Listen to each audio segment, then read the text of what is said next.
Hello everyone, welcome back to my channel. আজকের ব্লগটা start করছি শিয়ালদা স্টেশন থেকে। আর আজকের ডেস্টিনেশন হচ্ছে আসানসোল। ঘড়িতে এখন বাজে 7:10। আমাদের ট্রেন ছাড়বার টাইম হচ্ছে 7:20। ট্রেনও দিয়ে দিয়েছে, আমরা এখনই উঠে পড়বো। ট্রেন ছেড়ে দেবে আর 5 মিনিট বাদেই একটা বিস্কিটের প্যাকেট নিয়ে উঠে পড়লাম। আজকে যাচ্ছি আমার নিজের একটা পার্সোনাল কাজের জন্যই আসানসোল। অ্যাকচুয়ালি আমরা খুব ভয় পাচ্ছিলাম যে আমরা জেনারেল কম্পার্টমেন্টে উঠবো, কোনো সিট পাবো কিনা, অতটা রাস্তা। যাই হোক, আমাদের কপাল এত ভালো ছিল যে আমরা সিটও পেয়ে গেছি আর ভালো মতোই এখন যাত্রা শুরু করে দিচ্ছি। আর ফাইনালি আমরা এখন এসে পৌঁছে গেছি আসানসোল জংশন। আমার এটা সেকেন্ড টাইম। তো চলো এখন আমরা যাত্রা শুরু করি আমাদের ডেস্টিনেশনের উদ্দেশ্যে। আর হ্যাঁ, তার আগে আমাদেরকে যেখানে যাব সেখানে যাওয়ার আগে একটু পেট পুজো করতে হবে। তাই জন্য আমরা বাসে করে এসে একটা জায়গায় নামলাম। আর এখান থেকে এখন আমরা একটুখানি পেট পুজো করবার জন্য ঢুকে গেছি একটা রেস্টুরেন্টে। যেহেতু নতুন জায়গা চিনি না কিছু, তাই একটু ঘুরে ফিরে আসতে হলো আমাদেরকে। তারপর প্রচণ্ড খিদে পেয়ে গেছে, ওই জন্য চলে আসলাম এখানে। এখন খাওয়া দাওয়া করে নেব, করে নিয়ে আবার বেরিয়ে পড়বো। তো চলো আপাতত পেট পুজোটা করে নেওয়া যাক। গাইস, এটা হচ্ছে রেস্টুরেন্টের অ্যাম্বিয়েন্সটা বেশ ভালোই ছিল, যদিও আমরা অনেক খুঁজে খুঁজে একটা রেস্টুরেন্টের দেখা পেয়েছি, তাই আমরা এখানেই স্যাটিসফাই থাকছি। আর সবার মুখগুলো দেখে বুঝতেই পারছো সবারই প্রচুর খিদে পেয়ে গেছে। কিরে, কি অর্ডার করলি? চিকেন বিরিয়ানি 3 প্লেট আর হট গার্লিক চিকেন 1 প্লেট। কিরে,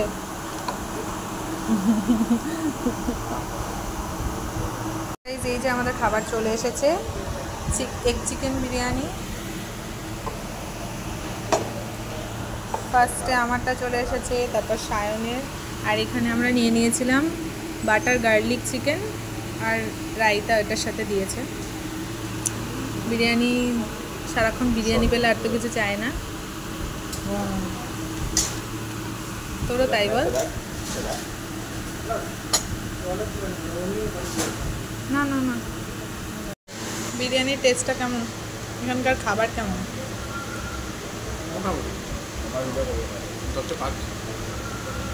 না মানে এটা কেমন আর এটা কেমন? মোটামুটি বল। খুব ভালো। ওখান থেকে খাওয়া দাওয়া কমপ্লিট করে আমি চলে গেছিলাম আমার যে কাজ ছিল সেটা করার জন্য। আর দেন ওই কাজ কমপ্লিট হয়ে যাওয়ার পর আমরা চলে আসি আসানসোল কফি হাউসে। তো চলো এখানকার কফি হাউসটা কীরকম সেটা তোমাদের সাথে শেয়ার করব। এখানেও কিন্তু গাইস কলকাতার ইন্ডিয়ান কফি হাউসের মতো ওপরেও বসার জায়গা রয়েছে, সাথে নিচেও বসার জায়গা রয়েছে। কিন্তু ওখানে একটা যেহেতু প্রচণ্ড পুরনো, তাই জন্য একটা এস্থেটিক ব্যাপার আছে।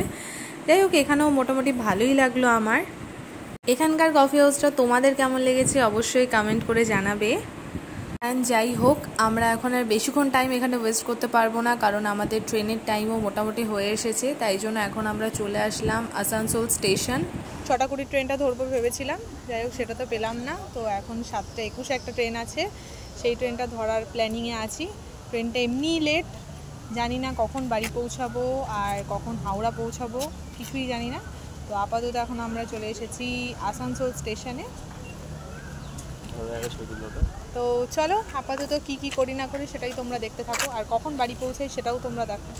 তো গাইজ, এই যে অজয় চক্রবর্তী আমার জন্য 3 ঘন্টা ওয়েট করেছে, ঠিক কথা। কিন্তু আমি বলেছিলাম বাসের খোঁজ করতে, যাতে বাসে আমরা তাড়াতাড়ি যেতে পারি, সেটার খোঁজ তো আর করতে পারিনি, শুধু অকাজ করেছে। আর আমাদের সারাদিনের টিকিটগুলো যেগুলো, সেগুলোকে কালেক্ট করে ভালো করে যত্ন করে রেখে দিয়েছে। অত্যাচার কম কর। গাইজ, এখন আমরা রয়েছি আসানসোল স্টেশনের একদম সামনে। আসানসোল স্টেশনের এই জায়গাটা কিন্তু বেশ সুন্দর দেখতে, যদিও এটা আমার ফার্স্ট টাইম আসানসোল আসা। যখন আমি ক্লাস 9-এ পড়ি তখন গোয়া থেকে আসার সময় আসানসোল স্টেশনে জাস্ট একটুখানির জন্য দাঁড়িয়েছিলাম, নেমেছিলাম, বাস। এই দিকে তো আসিনি, তাই জন্য এটা আমার ফার্স্ট টাইম। অত্যাচার কেন করছিস তখন থেকে? বল, এই জায়গাটা কি সুন্দর লাগছে, মানে সেই আমাদের হাজারদুয়ারির ওখানে একটা হোয়াইট কালারের বিল্ডিং আছে না, কি ইমামবাড়া, ওইটার মতোই লাগছে কিছুটা, মানে ওই হলো আর কি। তো ফাইনালি গাইজ আমরা নেমে পড়েছি হাওড়া স্টেশন, আর প্রচুর লেট হয়ে গেছে, প্রায় এখন 12:30 মতো বেজে গেছে। আমরা এখান থেকে এখন একটা উবের করে নিয়েছি শিয়ালদা স্টেশন যাওয়ার জন্য। আর আমরা এটাই ভাবছি, এখন তো লাস্ট ট্রেন ছিল 11:50, এখন তো আর কোনো ট্রেন নেই, মানে আমাদেরকে আবার ওখান থেকে কিছু একটা গাড়ি ট্যাক্সি কিছু একটা বুক করে তারপর যেতে হবে বাড়িতে। তো চলো আপাতত কপালে কি আছে আর কখন গিয়ে বাড়ি পৌঁছাই সেটাই দেখা। তো গাইজ চলো ভিডিওটা তাহলে এখানেই শেষ করছি। ভিডিওটা যদি তোমাদের ভালো লেগে থাকে তাহলে অবশ্যই লাইক কমেন্ট শেয়ার করে দিও, আর আমার চ্যানেলটাকে সাবস্ক্রাইব করে দিতে একদম ভুলো না। চলো দেখা হচ্ছে নতুন কোনো ভিডিও নিয়ে। সবাই ভালো থেকো, সাবধানে থেকো, সুস্থ থেকো, টাটা।